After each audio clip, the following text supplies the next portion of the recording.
Fátima, muchísimas gracias. Nos has dejado desoladas. La verdad es que con todos esos números y esas proporciones.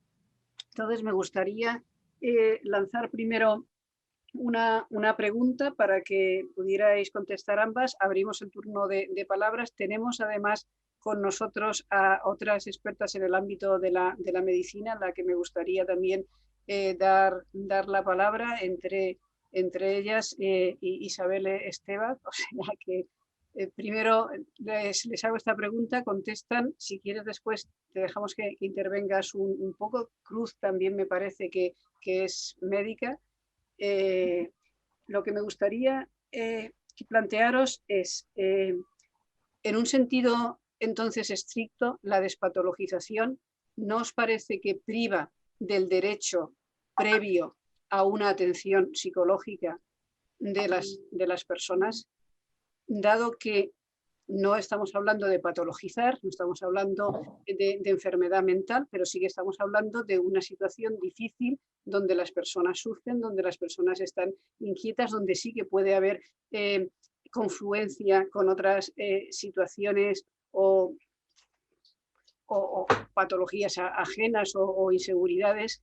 Entonces, si nos centramos en, como hace la ley, en el seguimiento y el acompañamiento terapéutico, psicológico de la transición, pero olvidamos lo previo, no estamos desasistiendo a las personas de un derecho que tienen. Y por otro lado, ¿qué implicaría ese derecho desde un punto de vista feminista? Como has dicho, Ana, y recupero un poco el tema, si se pretende desde el feminismo superar los estereotipos, la mejor manera de superar los estereotipos no es precisamente dar una atención suficiente para que las personas se reencuentren con su propia singularidad, sin necesidad, a lo mejor, si no lo desearan, y sobre todo si no tienen una edad determinada, de iniciar un camino que, como hemos visto, es doloroso también.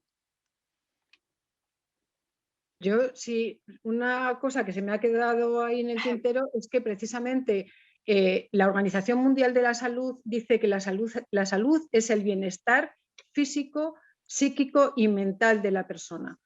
Todo lo que ponga en cuestión ese bienestar, y está claro que este proceso genera malestar en la persona, exige atención por parte del ámbito de la salud, porque necesita recuperar el bienestar y necesita esa idea de salud integral, física, psíquica y social. O sea que yo no encuentro que el reconocer como un...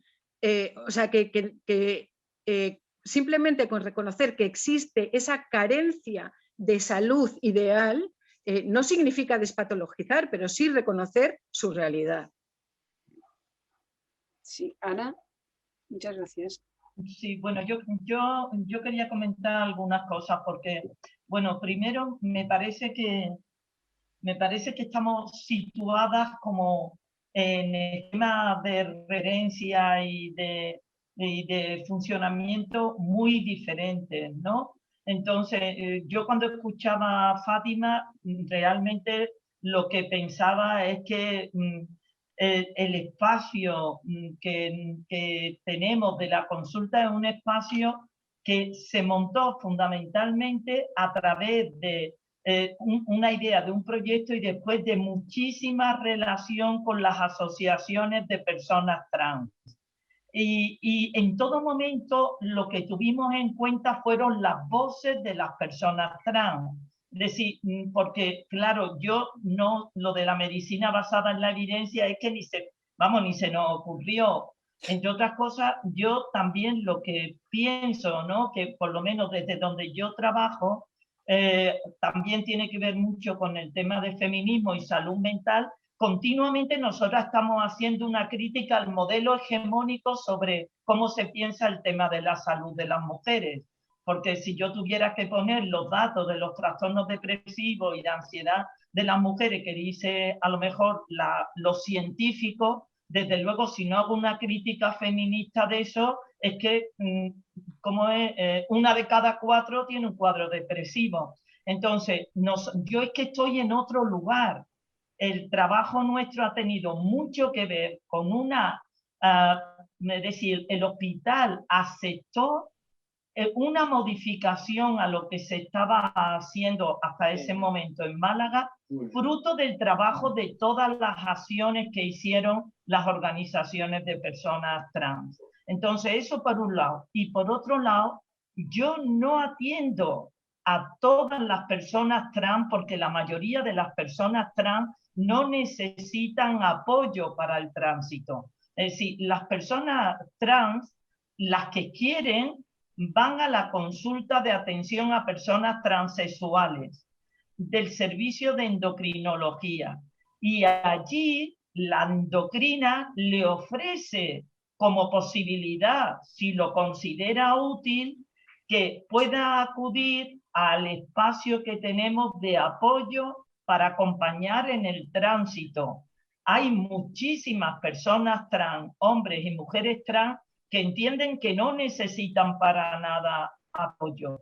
Y después yo siento que lo que hago es un apoyo al trabajo interno. Yo no siento que esté haciendo un trabajo clínico, ni de diagnóstico, ni de exploración psicopatológica, porque es que no hay necesidad. Es verdad que yo trabajo con trans mayores de 18 años. Yo no trabajo con población ni infantil ni adolescente, es decir, que trabajo a partir de los 18 años, pero muchísimas personas trans no necesitan, y además lo hablamos la endocrina y yo que lleva la consulta, y muchísimas personas a lo mejor en este momento dicen no creo que me haga falta, y después a lo mejor vuelven al año y dicen pues me gustaría ir a esa consulta, ¿no? Y después otra cosa, yo veo que tal como se plantea el tema, yo digo, pero bueno, ¿tenéis una idea de cuánto tiempo se puede llevar una persona trans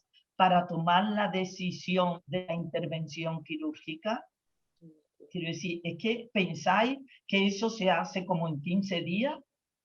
Las personas trans se llevan años para decidir si quieren tomar esa decisión o no, con todo lo que implica eso de los riesgos de intervenciones. Es decir, que estamos hablando de procesos que en ningún caso son de un día a otro, es decir, y después, como decía antes, de muchísima diversidad.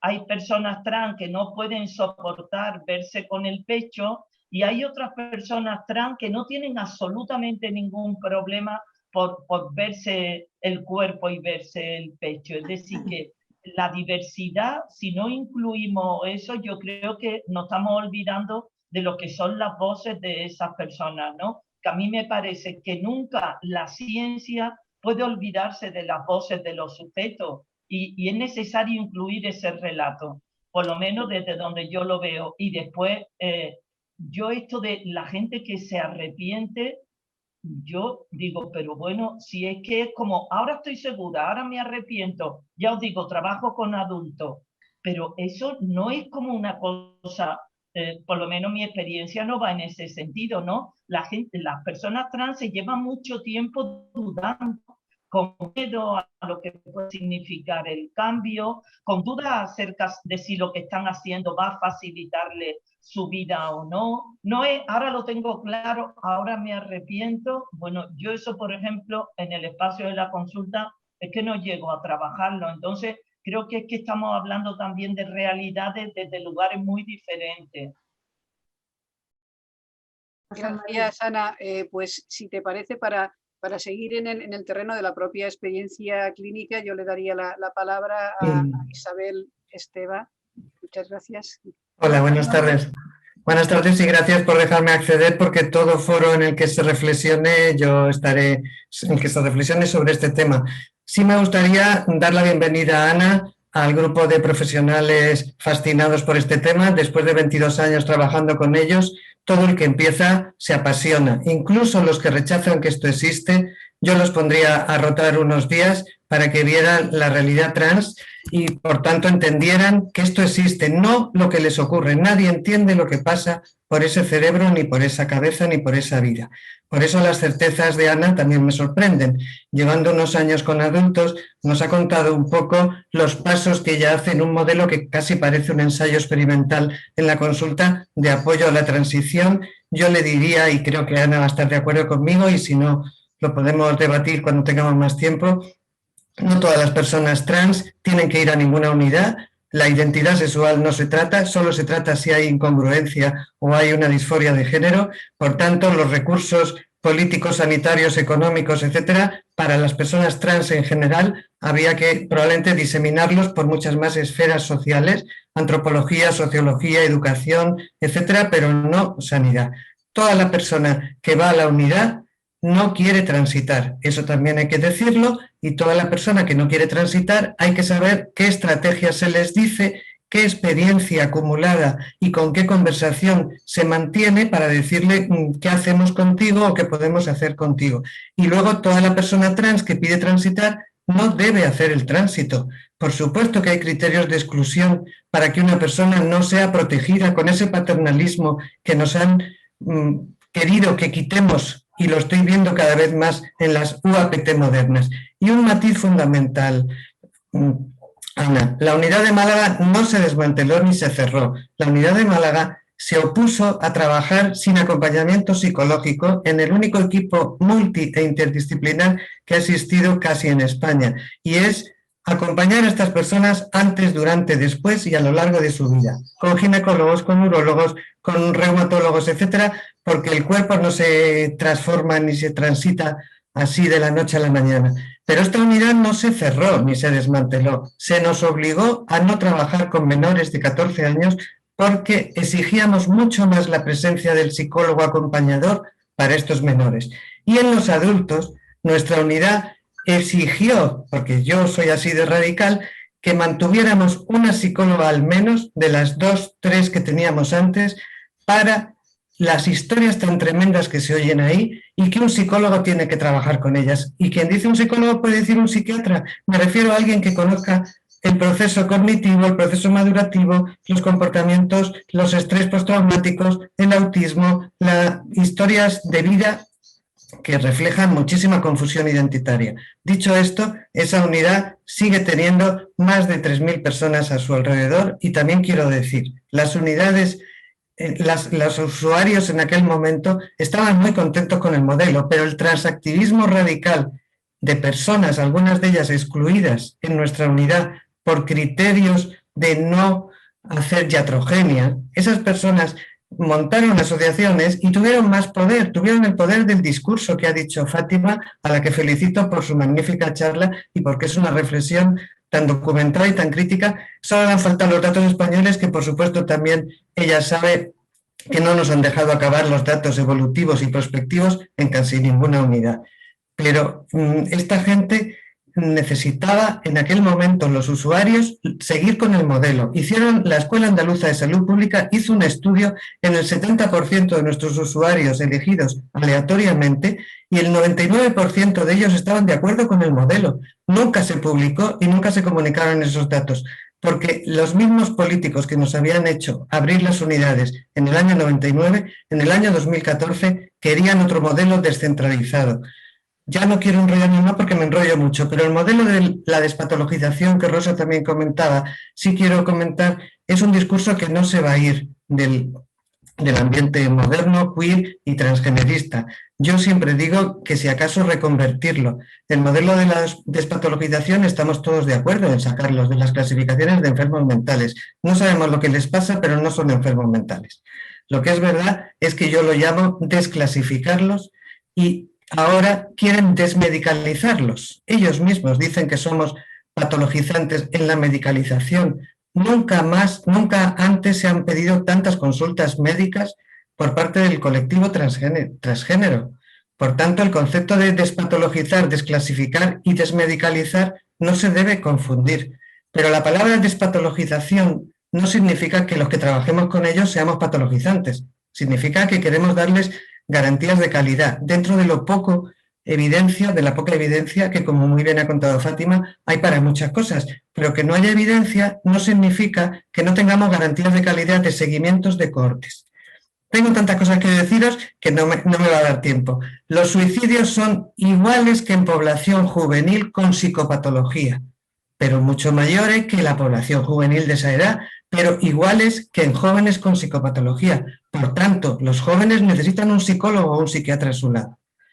Las destransiciones no las podemos estudiar porque necesitas años de seguimiento, pero más del 30% de nuestras personas y casi todas mujeres trans abandonan los criterios de acompañamiento en una unidad. Ese 30% es probable que hayan desasistido, que hayan destransicionado muchísimo, pero nadie los sigue. El grupo Chrysalis decía que tenía 360 familias el año 17, ahora dice que tiene más de 3.000, es imposible esa multiplicación, meten a todos los familiares, pero esas dicen no tenemos ninguna destransición en infancia y adolescencia porque nadie se ha dado de baja en la asociación. Eso no es un criterio de destransicionar o de persistir, eso no es más que un criterio de pagar o no pagar una cuota o ir o no ir a un campamento. Tenemos que ser muy serios con el lenguaje para no crear leyendas, bulos, y luego te viene la sexta y te ponen los bulos contra el colectivo trans. Yo diría los bulos que tenemos que ir creando a favor de que esta gente sea tratada con dignidad. El proyecto actual desasiste y desprotege a las personas transexuales y enmaraña los conceptos. Esa es la reflexión que a mí me gustaría oír de profesionales que trabajan con ellos. Y por supuesto agradezco a toda esta gente que está escuchando y me voy a callar ya porque es que si no me vais a cortar. Entonces, muchas gracias. esa es solo un poco la historia hacia atrás de la unidad. La historia actual, Maricruz os puede comentar cómo ha cambiado el perfil del demandante. Yo llevo 1 año y medio sin trabajar porque estoy jubilada, pero sigo atenta con ella y con toda la gente a cómo va esto. Muchísimas gracias, Isabel, por alusiones. Entonces, Ana contestas y después tendrán la palabra Silvia Carrasco y Cruz Torrijos. Y Maricruz Almaraz. Maricruz, sí, he pedido la palabra. Sí.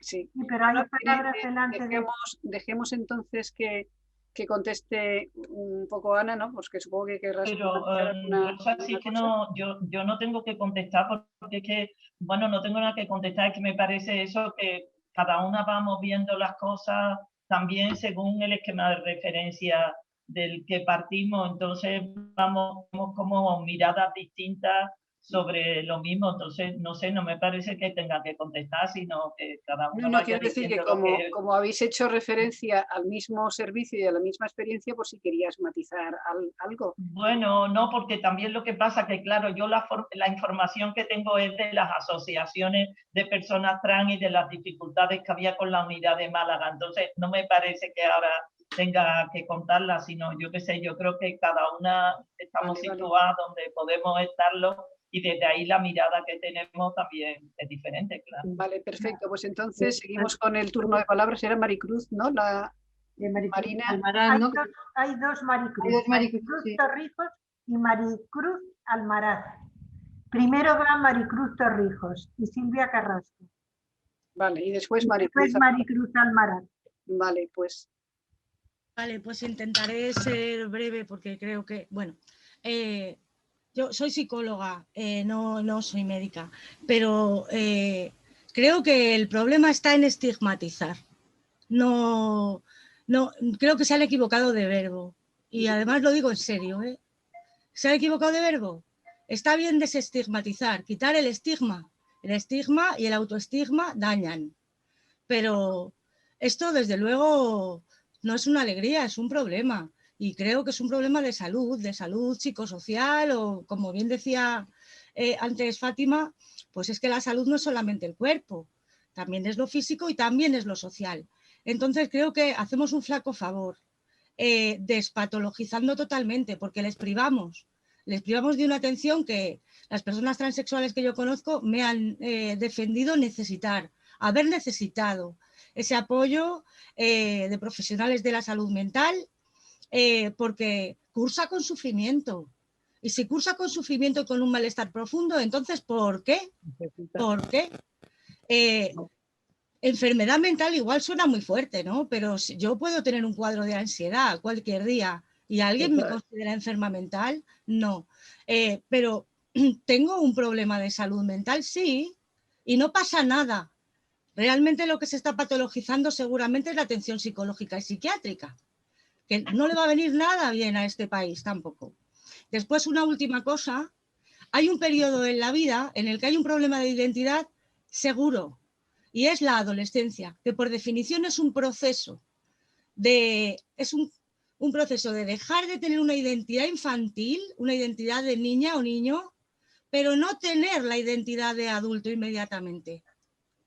Entonces, en esa franja, en la pubertad, somos muy permeables a cualquier cosa que nos cuenten. Entonces, como esto está de moda, yo siento decirlo, pero está de moda, a mí me parece casi como las tribus urbanas de mi época, los heavies, los punkis, los mods, pero esto se cobra un precio carísimo. Como en el Mercader de Venecia, como decía una autora que vengo leyendo, esto cuesta 1/4 kilo de carne, ¿eh? Cuidado, que estamos hablando de cosas muy, muy, muy serias y da un poco de miedo. Gracias. Gracias. Silvia tiene la palabra entonces ahora. Silvia Carrasco. Sí, ya, ahora. Bueno, pues no, muchas gracias por las dos presentaciones que realmente han resultado muy útiles, porque lo que se pone en evidencia es que efectivamente, como dice Ana, yo creo que están sobre la mesa dos paradigmas, y son dos paradigmas hasta cierto punto incompatibles, y bueno, no pasa nada, simplemente creo que es importante reconocerlo. Lo que sí creo que pasaría es que no lo reconociéramos, que estamos ante dos paradigmas, pero completamente excluyentes. Yo no veo ningún punto de conexión más que en el hecho de que las personas que están, algunas personas, desde un paradigma u otro, ¿no? Que están en procesos de intentar una transición que es ficticia, porque nadie puede cambiar de sexo, puede cambiar su apariencia, puede amoldar su cuerpo, puede amoldar a los estereotipos de género, bueno, su comportamiento y aquello que desea que sea visto en sí mismo o en sí misma, pero sería el único punto en común. Entonces, a mí me parece que es interesante y necesitamos esta valentía de decir, bueno, es que aquí hay paradigmas muy diferentes. Entonces, me parece que quedan muy claros ya cuáles son estos paradigmas. Yo creo que es necesario dar un paso atrás y, bueno, lanzo la propuesta, que seguro que ya tenéis pensadas las organizadoras, ¿no? De que realmente vayamos más allá. Es decir,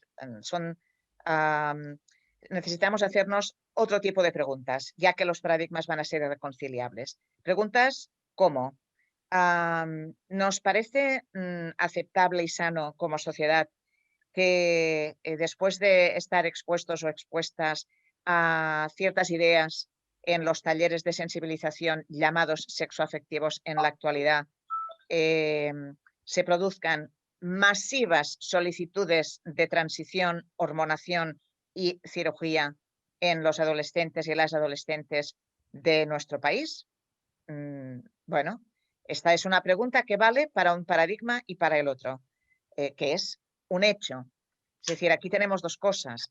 Primero, ponernos de acuerdo en establecer los hechos y después en las interpretaciones y en las intervenciones. Pero hay hechos incontestables. Esto sucede. Mi investigación del último año y medio demuestra esto.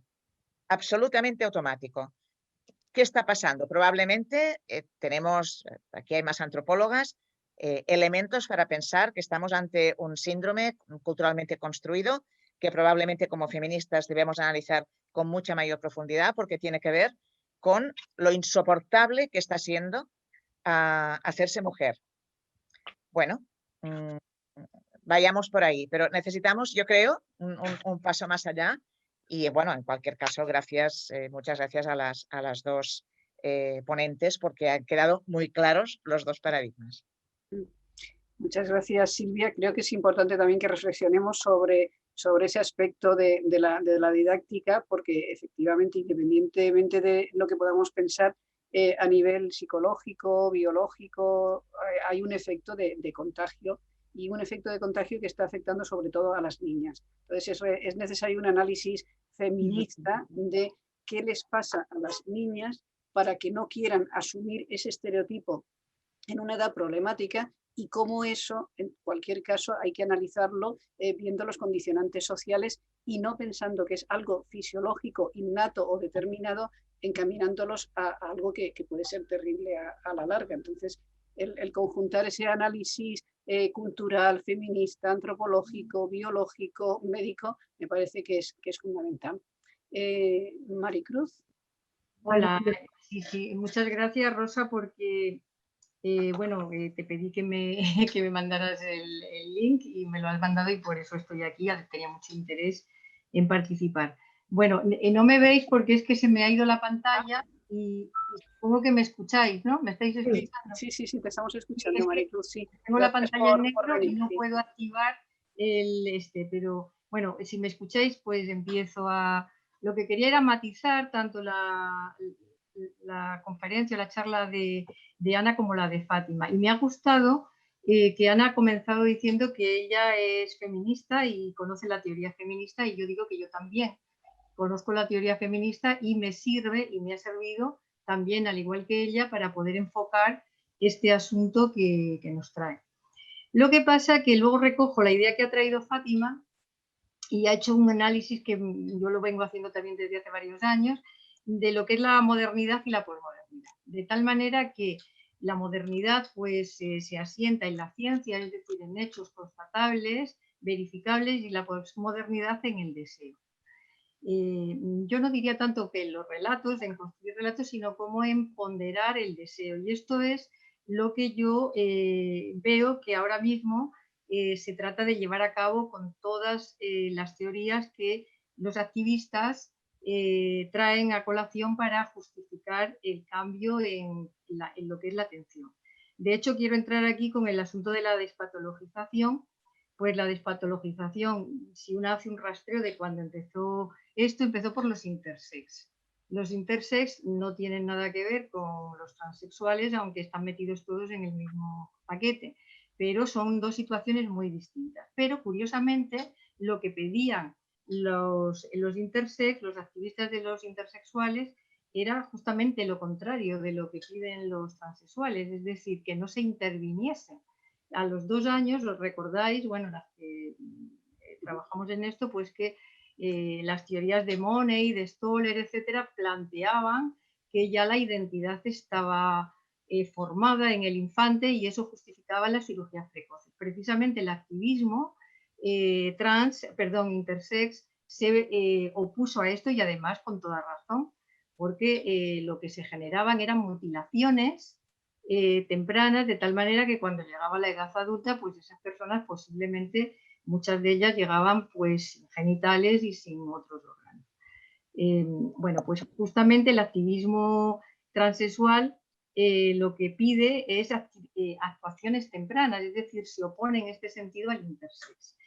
Luego, el activismo, bueno, pues tiene su tarea, como no, pero no representa, desde mi punto de vista, a todo el colectivo de lo que se llaman transexuales. Lo que ahora se llama trans es un abanico amplísimo que tiene extremos como lo que ahora llamamos, desde el punto de vista del paradigma moderno y del catálogo de la CIE y del DSM-5, disforia de género, es decir, gente que tiene un malestar muy grande con su cuerpo. Y de hecho, muchas veces lo hemos comentado Isabel y yo, que debería llamarse disforia de sexo, porque lo que piden es una intervención sobre el cuerpo, no sobre el género, ¿vale?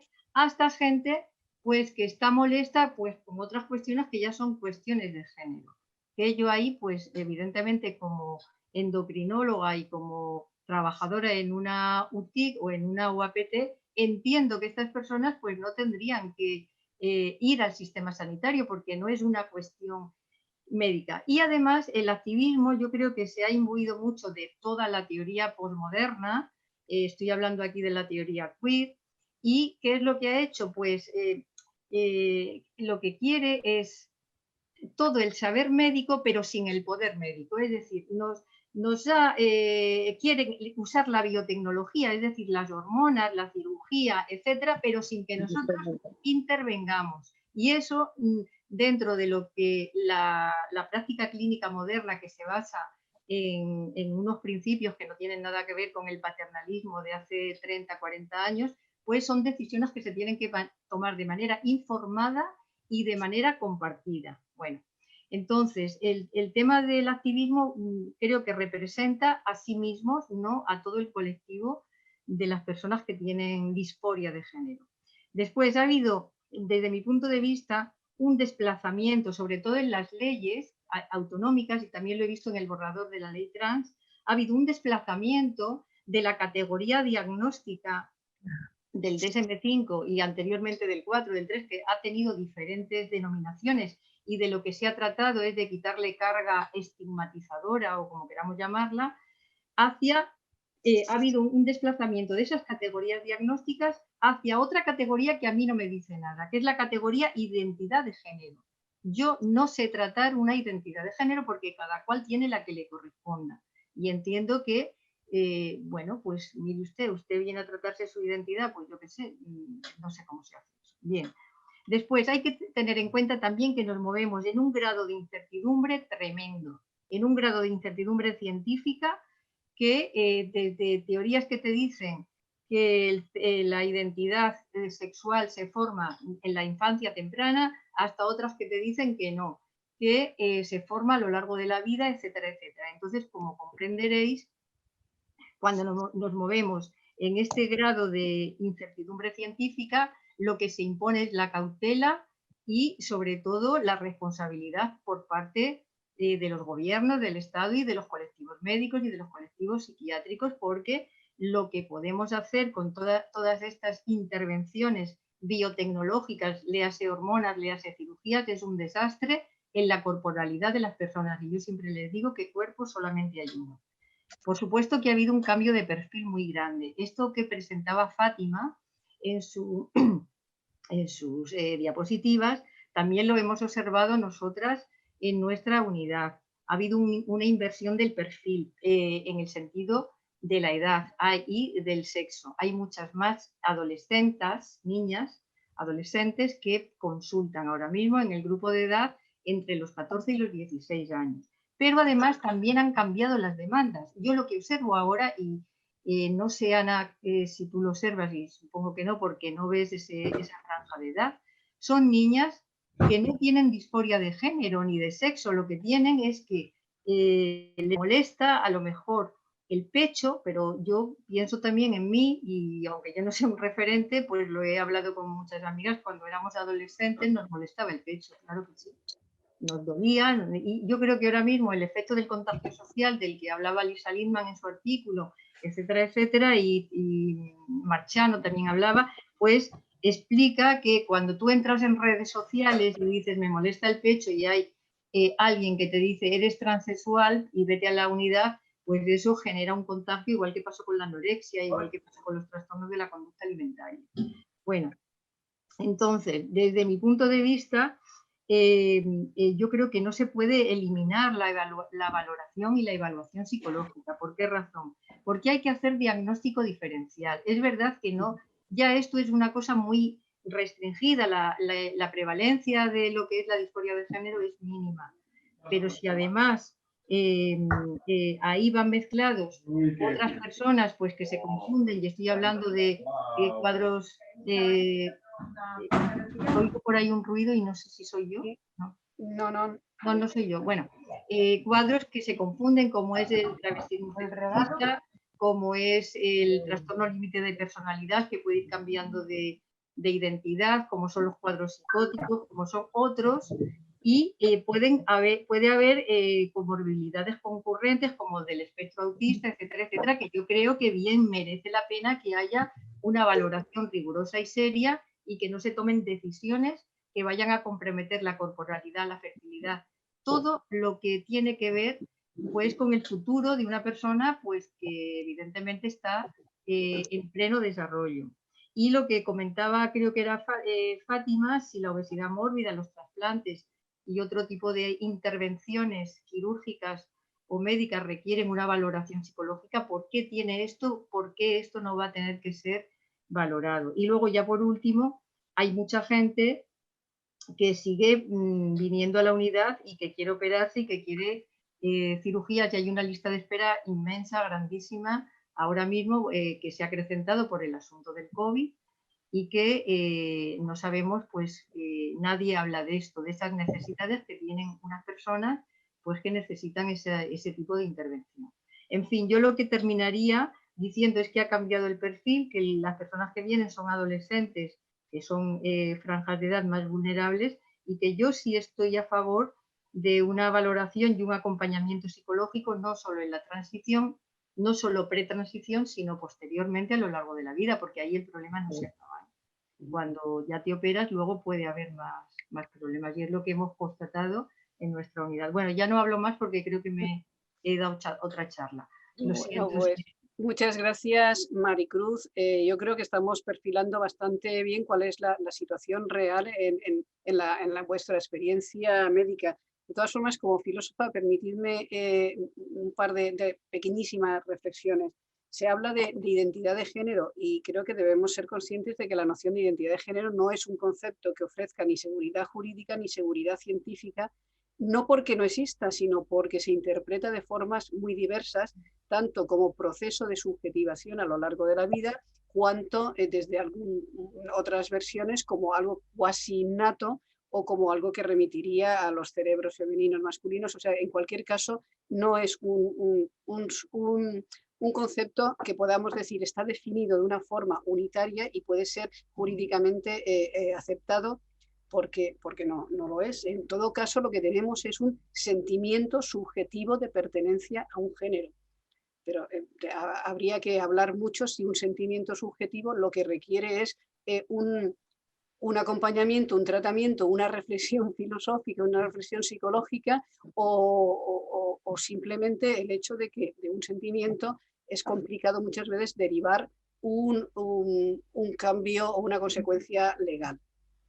Este sería un tema muy amplio, pero creo que es importante porque se utiliza muchas veces este concepto, se acuña, pero realmente no tiene esa seguridad ni jurídica ni científica, como digo. Y por otro lado, sí que me gustaría matizar, habéis hecho referencia a paradigma moderno, paradigma posmoderno. Yo creo que, a ver, ¿cómo lo diría? Efectivamente, no podemos reproducir aquí las polémicas entre modernidad y posmodernidad, sobre todo porque debemos tener en cuenta que durante mucho tiempo el discurso denominado posmoderno ha sido incipiente, después hegemónico, después generalizado, y si queremos pensar desde la actualidad de los debates, tampoco podemos volver a una noción, digamos, estereotipada de lo moderno frente a lo posmoderno. Sería muy largo de expresar, pero yo creo que ahí ha habido una traslación. O sea, el movimiento postestructuralista francés fue leído en Estados Unidos, después mezclado también con corrientes, digamos, de crítica literaria o de corrección política, específicamente norteamericanos, con su sello, y devueltos también a Europa con ese criterio, y la generalización de las ideas como tópicas efectivamente ha dado lugar a una visión bastante, digamos, tópica o generalizada.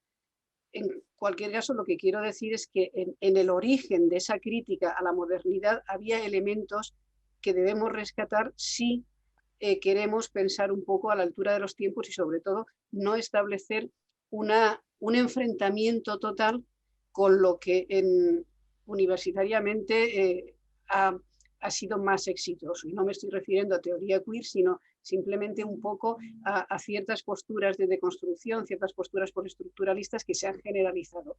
Creo que debemos intentar matizar un poco de una forma más sutil porque no podemos enfrentarnos a una cosmovisión que se está generando. Creo que es más útil establecer cuáles son esos desvaríos de un modelo que se ha tomado de una forma superficial, de una forma delirante, acabando con nociones como sujeto, pero claro, no vamos a volver a la creencia, digamos, ilustrada de la ciencia, el rigor, el progreso, etcétera. Había ahí una visión un tanto, digamos, muy del siglo XVIII y después muy del siglo XIX. vamos, sería muy, muy largo y no es el tema del momento, pero sí que pienso que cuando utilicemos nociones como modernidad, posmodernidad y tal, afinemos qué es lo que sí que es recuperable. No podemos tener enfrente a todo un pensamiento, sino a la parte más delirante de ese pensamiento en cualquier caso. Tenemos más palabras porque me parece que nos quedan 10 minutos todavía. ¿Alguna intervención más? Yo sí. Yo he levantado la mano por el chat. Amparo, vale. Es que lo había dicho por aquí, es que no sé dónde. Yo también te he pedido. ¿Quién? Rosa, entonces, Amparo, Alicia, y después dejaremos intervenir a las ponentes para que hablen. Ha sido tan apasionante que no les estamos dejando casi hablar. Amparo. Yo quería, bueno, como todas evidentemente conocéis mi posición y bueno, este tema es sobre más salud científico. Bueno, solo deciros que encantada de haber podido participar y de aprender un montón. Yo tendría una pregunta para Ana, porque me ha parecido que comentaba que había personas que recibían su consulta que se encontraban a gusto con su cuerpo y no tenían necesidad de hacer una transición física. Entonces, a mí eso me sorprende mucho porque entonces, ¿bajo qué criterios se consideran que son trans? Porque claro, yo he leído en el borrador de 2018 de la propuesta de ley de Podemos, dentro de la lista que había de posibilidades... ¿Se puede silenciar o no sé? Gracias. Sí, de la lista de posibilidades, vamos, era una lista iniciativa sobre posibles identidades trans, ¿no? Y estaba listada, o sea, el travesti. Entonces, claro, es que hay cosas que no se están mencionando. Entonces, parece ser que ahora la conducta de travestismo es una de las identidades dentro del paraguas trans. Pero yo no sé si esto, bueno, la sociedad no lo suele conocer, ¿no? Y quería un poco preguntarles si se estaba refiriendo a estos casos cuando decía que había personas que no tenían necesidad de hacer transición, que se veían el cuerpo y estaban bien. Si se refería al travestismo, si no se refiere al travestismo, ¿a qué se refiere? Y por otra parte, otro de los casos que ha mencionado, ha mencionado pues, un varón que transicionaba, que iba con su novia, que estaba encantado cada vez más femenino y demás. Entonces, quería preguntarle si supongo que era un caso de autoginefilia, si se está estudiando eso desde España, si se están haciendo estudios, hay estadísticas. Eso también sería interesante que Fátima, si tiene datos, que haya aportado un montón de cifras, saber si esto que yo estoy comentando respecto de la conducta fetichista y autoginéfila, que es como fetichismo también estaría dentro de la autoginefilia, es uno de los grados, si se está estudiando, si se está teniendo en cuenta cuando se habla de las personas trans, así con carácter general. Porque eso la población en general lo desconoce totalmente, ¿no? Siempre está esa idea del varón muy afeminado, de tendencia gay, que transiciona porque pues, a lo mejor quiere tener una pareja masculina, pero no dentro del formato de pareja homosexual, o sea... Y eso es lo que la gente no conoce, la amplitud de tipologías. Pero bueno, era una pregunta, ¿eh? O sea que, por favor, si me podéis responder, muchas gracias. Bueno. Sí, muy bien. Si te parece, Alicia, haces tú la pregunta y les dejamos el turno de palabras. Sí, porque además va un poco en la misma sintonía. A mí me apetece, bueno, primero, clásicas y modernas, muchísimas gracias por permitirme estar hoy. Es un tema que como filósofa, las cosas más tradas en las cuestiones de salud y médicas, pues lógicamente lo conozco y por lo tanto sí me interesa, o sea que lo agradezco muchísimo. Y en ese sentido sí que quería aprovechar la experiencia acumulada de las dos ponentes más de las otras dos personas, de Fátima, de Ana, más Isabel y la de Cruz, para que me hagan una comparativa que yo insisto con toda mi ignorancia no dejo de hacer entre la ley de 2007 y los borradores actuales propuestos por el Ministerio. Puedo corregirme, en la ley de 2007 es una ley cortita, pero destinada preferentemente realmente a las personas transexuales. Tal es así que es una ley dirigida única y exclusivamente al colectivo transexual, que en ese momento la palabra trans ni aparece ni se la espera. En la ley de 2007, cuando aparece la expresión identidad de género que aparece, inmediatamente detrás dice está sexual, cambio hecho. Esto es, a todos los movimientos, bien hormonales o bien sean el último extremo de modificación del cuerpo. ¿Cuál es la novedad de las propuestas actuales?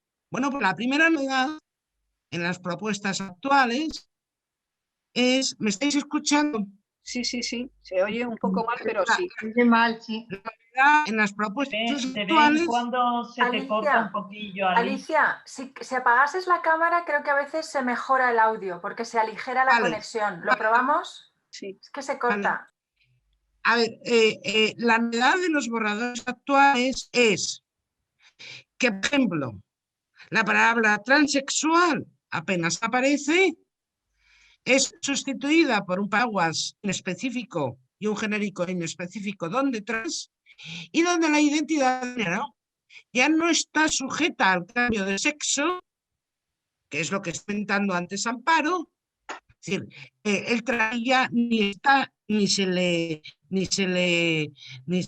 vamos, no tiene entrada en este juego, y después hay simplemente borradores de leyes, insisto, es mi impresión, dedicados no al colectivo transexual, que de hecho lo invisibiliza, sino al colectivo transgénero. Esto es, aquellas personalidades, yo les llamo personalidades transgénero, porque la definición de identidad de género es una característica de la personalidad.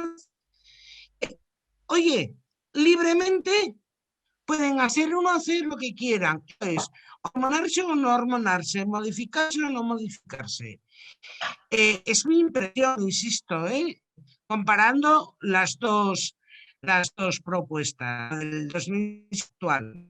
Y en ese sentido sí que me gustaría recabar la opinión de las profesionales de la salud en este caso.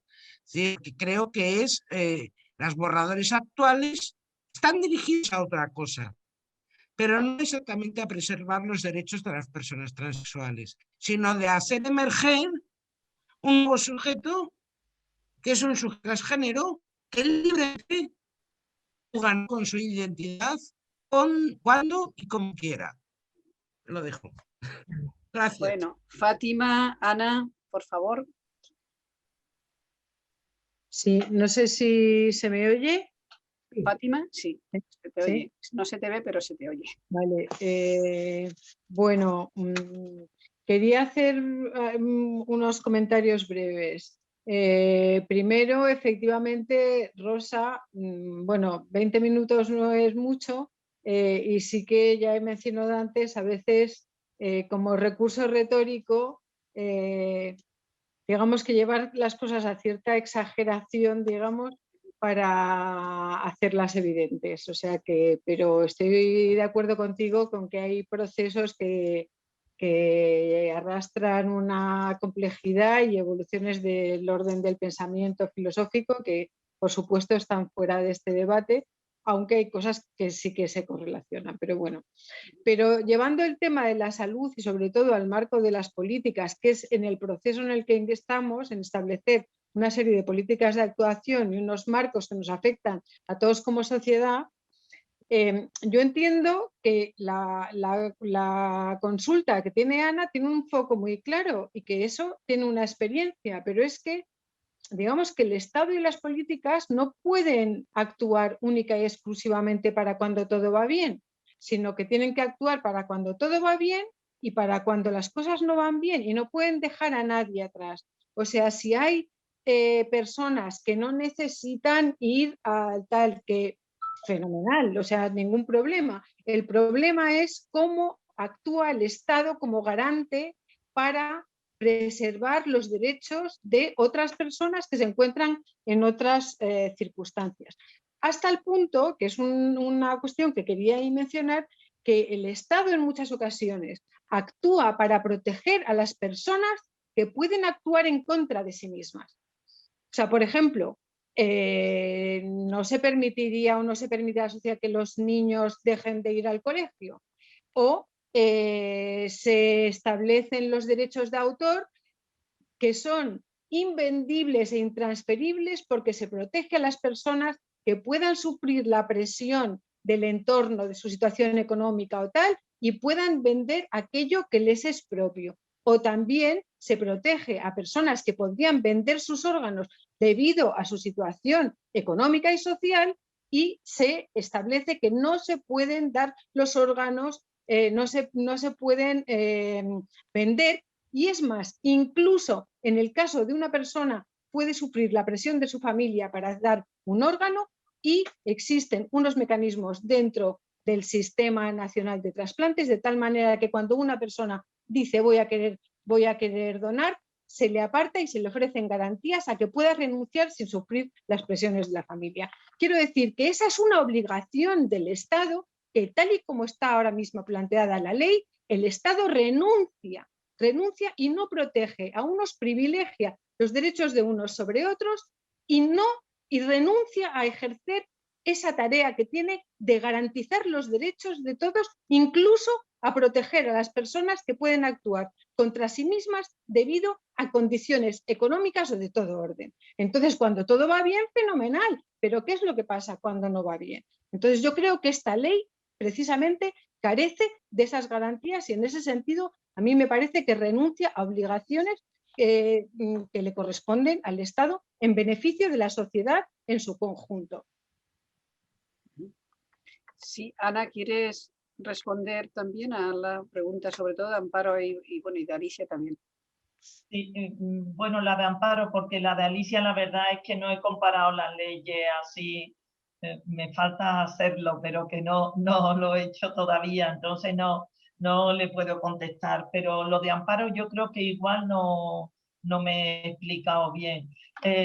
Yo lo que me refería es que hay personas trans que cómo se están relacionando con el cuerpo puede crearle mucha más ansiedad, más inquietud, más preocupación y otras menos. Y que ahí no hay una homogeneidad. Entonces, hay muchos chicos que han pasado a chica trans y, por ejemplo, cuando se ven el cuerpo y se ven el pene, no se angustian. Pero, sin embargo, hay chicos que han pasado a chicas, por ejemplo, ayer, en la consulta de ayer, una chica me decía eso, ¿no? Es que llevo como desde súper pequeña sintiéndome incómoda, sintiéndome mal, cada vez que me veo los genitales, es decir, que lo que yo me refería es que la forma en la que te relacionas y con tu cuerpo a veces puede estar mucho más problematizada y otras veces no. Por ejemplo, para mí fue un motivo de sorpresa que las chicas que pasan a chico trans lo pasan mucho peor con el tema del pecho, de que se le noten las mamas, que con el tema de la regla, de tener la menstruación. Entonces, lo que me refiero es que hay una diversidad en cómo tú estás manejando cuando te miras al espejo y tú te estás sintiendo un chico y te ves el pecho. Ahí hay una diversidad en cómo te estás relacionando con eso. Y ahí, desde personas trans que lo llevan fatal, a personas que piensan, bueno, pues una vez lo llevo mejor, otras veces peor, pero a lo mejor llevan muchísimo peor la mirada de los otros. El que te miren y tú no te sientas, te dicen mucho en la consulta, es que me miran como sin saber qué soy. Si soy un chico, si soy una chica. Recuerdo, por ejemplo, una chica trans que estaba en la facultad haciendo trabajo social y ella de lo que me hablaba es de cómo se sentía de mal con la mirada del otro, con la mirada como mirándote como diciendo, pero bueno, ¿tú qué eres? ¿No? A eso es lo que me refería. Yo creo que la cuestión del cuerpo también es muy diferente porque hay muchas personas trans que cuando llevan un tiempo con el tratamiento hormonal deciden que no quieren más cambios en el cuerpo.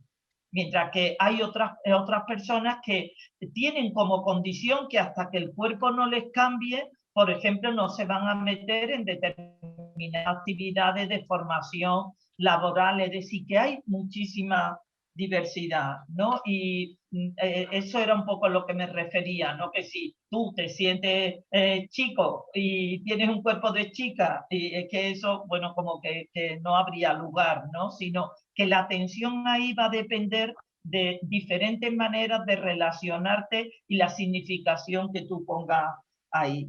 Y después, dentro de la gente trans, mi experiencia es que hay mucha gente que pasan como, tiene, como por momentos no saben muy bien dónde situarse, ¿no? Y hablan de lo del género fluido. Es decir, que en una cosa sienten que se sitúan más como chicos, en otras más como chicas, y tampoco está como todo eso perfectamente determinado. Y yo quería comentar dos cosas en relación con lo que se estaba hablando también. Una, yo cuando trabajo en la consulta no pienso tanto la idea en claves de sujeto político, sino en claves de posiciones de sujeto. Es decir, que utilizo ahí todo lo que plantea Celia Amorós sobre la deconstrucción de lo que es la idea de sujeto político, solo relacionada, bueno, me imagino que habéis trabajado ese concepto, y lo utilizo mucho más el concepto de posiciones de sujeto, diferentes posiciones de sujeto que necesitan o no ser más o menos integradas. Entonces, desde ahí no utilizo el concepto de sujeto político, sino utilizo mucho más el concepto de Celia Amorós y de Chantal Mouffe cuando plantea lo de las distintas posiciones de sujeto. Y cuando hablan de que todo individuo tiene múltiples posiciones de sujeto que corresponden a las diferentes relaciones sociales. Y en relación con la identidad, yo lo veo mucho más desde lo que plantea Elvira Burgos, cuando dice, elegir un género es así la operación de investir el cuerpo con una serie de posibilidades que se adoptan, recreándolas de entre las que la cultura en la que habitamos nos proporciona.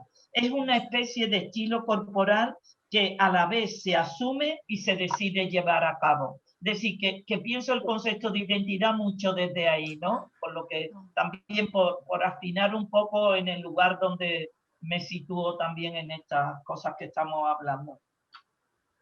Pero entonces, disculpa, me parece que sea volitivo, con lo cual no acabo de comprender el encaje. Por lo que tú estás diciendo, se escoge, hay un deseo, hay una lectura como que, no sé, en fin, no quiero retrasar que estamos ya cerrando, pero no encaja con lo que se ha dicho del sufrimiento, con lo que se ha dicho de la atención, de lo que estás viendo y toda esa grandísima diversidad que tú comentabas. Entiendo que se estarán haciendo estudios para ver a qué corresponde una tipología, a qué corresponde otra. A lo mejor tú no has tenido casos, pero vamos, sí que conocemos el concepto de pene femenino, con lo cual es de alguien que realmente no tiene ningún tipo de molestia en relación a su cuerpo, pero así todo considera tener una identidad femenina. Eso es anticientífico, no puede haber un órgano que sea pene que se considere femenino porque es el órgano sexual masculino, o sea, entonces realmente, en fin, no quiero tomar más tiempo, pero que me da la sensación de que resulta muy difícil extraer conclusiones de lo que se está planteando desde este punto de vista tan fluido, individualizado y desde luego, no sé, desde el punto de vista feminista, evidentemente nuestras objeciones son por el impacto que tienen en nuestros derechos y en hemos comentado en otras ocasiones pues, sobre estadísticas, accesos a espacios segregados y demás, que eso es otra discusión que no es la de hoy, pero realmente no acaba de encajar esta idea de que se está despatologizando cuando parece que es unos servicios a la carta, cuando no hay sufrimiento. Por otra parte, si hay sufrimiento, entonces pues deberán tener un acompañamiento. O sea, y ahí sí que, como decía muy bien Cruz no se trataría a lo mejor de clasificarlo como enfermedad sexual mental, pero sí una cuestión de salud mental, sí hay ese sufrimiento. Entonces, realmente yo estoy escuchando un esquema que me produce más preguntas que respuestas. O sea, deja más dudas que responde y eso realmente no debería ser la base para que después se pase normativa que tenga un impacto tan grande como va a tener en los derechos de las mujeres a todos los niveles.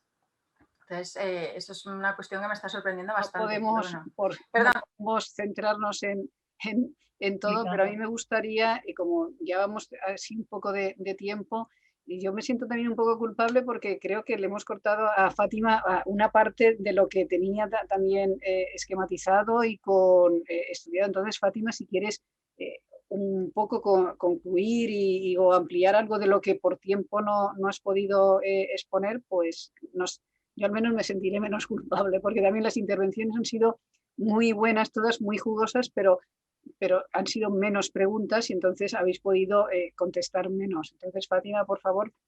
Bueno, no, yo me siento cómoda. Bueno, me faltaban algunas ideas, pero eso también es un error mío de meter demasiadas, querer embutirlo todo y las cosas no caben. Porque el tema es muy importante, creo, y muy rico. Y bueno, no he contestado a Alicia porque realmente no he hecho tampoco mucho ese estudio comparado, digamos, no lo conozco tanto en profundidad. He estado viviendo más todo este proceso, pero creo que precisamente en este tema conviven tantos planos de nuestra existencia real, ¿no? Que por eso yo creo que también despierta, bueno, pues mucha intensidad. Lo que sí que se me ha quedado un poco en el tintero, pero me parece muy importante y siento que no esté aquí Silvia, o sea, hay una operación que me parece muy grave de desmantelar o hacer desaparecer, y alguien lo ha dicho y yo lo tenía ahí puesto, o sea, precisamente el transformar a la medicina o tal como en algo instrumental, recluirla de su presencia en este tema. Si este es un tema de salud, no vamos a decir de patología, si es un tema de salud, es imposible que no se pueda canalizar a través de los sistemas de salud y que en cambio las personas que de facto se les va a conceder el espacio privilegiado para intervenir, para influir sobre esos menores que están o jóvenes que están desconcertados, ¿qué tal?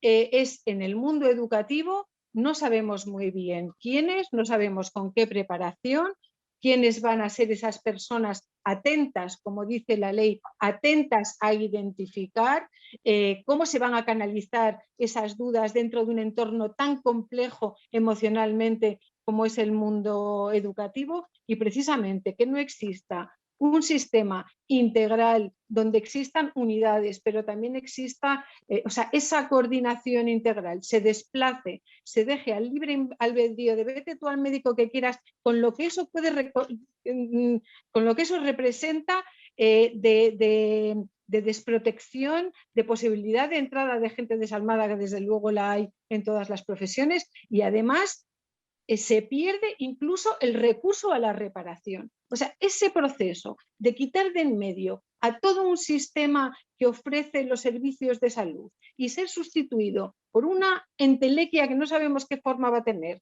que va a tener lugar en el medio escolar, me parece que por una parte desprotege a las personas trans, que por otra parte le retira determinados derechos como la reparación, como la protección y tal, y realmente es que no sé cómo se va a instruir en ese entorno sobre esa mirada experta de determinadas personas que son las que van a identificar los signos que ponen de manifiesto una supuesta no patología.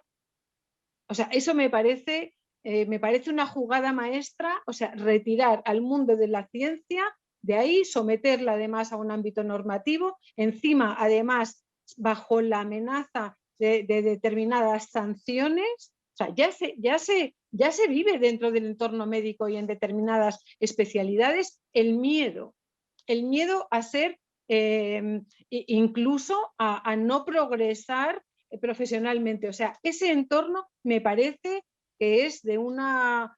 o sea, me parece un gran error de esta ley y de este proceso. Eso sí que lo quería poner de manifiesto.